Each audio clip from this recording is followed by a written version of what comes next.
Hello guys, welcome back to my channel Golden Nanotech. Today I have a phone Motorola Edge Plus. This phone is not charging. Also the do not charge in the wireless.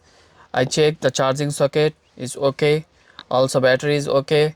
Wireless charging is okay. Everything was okay, but do not charge because this phone the charging I see is problem. I got the battery place 1.3 volt. That's why it's not charging from the charger. It's cable.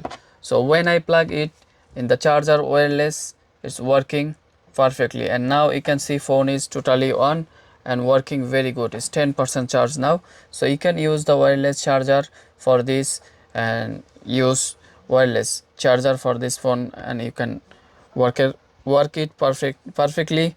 So guys, please watch my full video and how I fix this problem. Check it.